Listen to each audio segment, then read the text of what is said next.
Hey guys, let's work on some special triangles. Okay, in this video, I'm assuming you pretty much know what you're doing, but you need like a quick reminder or refresher. If you find that I'm going too fast for you, I will link some videos over here where I actually do. This is a 45, 45, 90. This is a 30, 60, 90. I do a separate video for each. So go check those out if needed. Okay, but let's get started.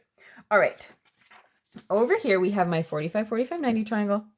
We're going to start with this one, okay? So I only have one angle labeled for me, but because I know a triangle adds to 180 degrees, all the angles do, I know 90 plus 45 plus 45 gives me the 180. So that helps me know that this angle is also 45 degrees. Then that sets off a little alarm in my head like, oh, this is one of my special ones, okay? So this is my 45, 45, 90 triangle where the sides are all related in this way. So in its simplest form, I guess you could say, the legs are 1, the hypotenuse is the square root of 2, okay? So what I like to do is write those on here as a reminder. So somehow these are related. This is related to the square root of 2, and this is related to 1. And even though it's not here, this side is also x, we know, because those legs are the same. So this one is also related to 1. Okay, now to figure out how they are related, we use proportions, okay, or ratios. So what I'm going to do is set these up. I know the relationship between 12 and the square root of 2 is the same as the relationship between x and 1, okay? Make sure I didn't write that as 1 over x because I wrote the ones in black on top, the green ones on bottom, the ones from this, both on the bottom, okay? So now we can, what you would normally do is cross multiply and solve. But since this is equal to x over 1, that's really just equal to x, right? So I know that 12 over the square root of 2 equals x. Now you might be like, hallelujah, I'm done. But wait, we don't like radicals in our denominator. We're very sensitive about it. Okay, if you need a longer explanation on how to rationalize denominators, I'll link a video, okay? But to get rid of this square root of 2 on the bottom, I'm going to multiply by the square root of 2 over the square root of 2. What does that do? That gives me on top 12 square roots of 2. And on the bottom, those radicals cancel out and leave me with a 2. Now, one more thing. If these can simplify further, I need to simplify them. They can. 12 divided by 2 gives me 6. And then I still have that square root of 2 on the side. And that is my x. All right, you did it.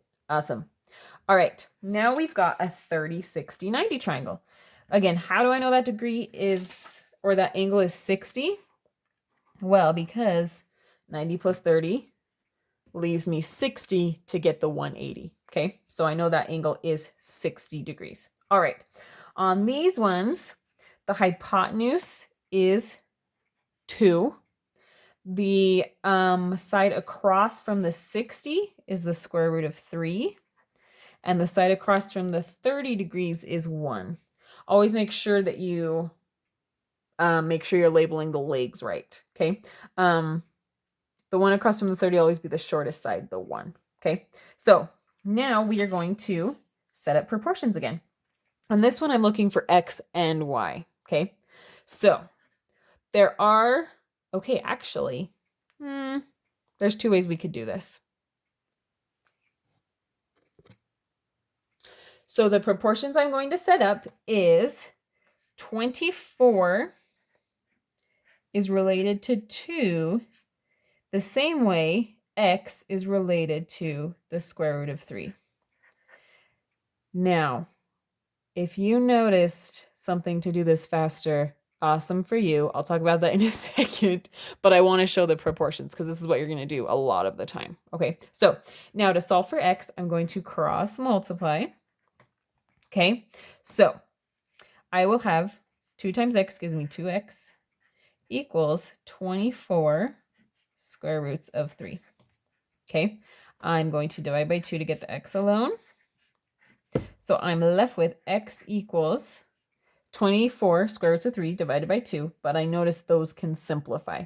24 divided by 2 gives me 12 square roots of 3. That is my x. Now, if you noticed, you may have noticed that the way these two numbers are related is 2 was multiplied by 12, right?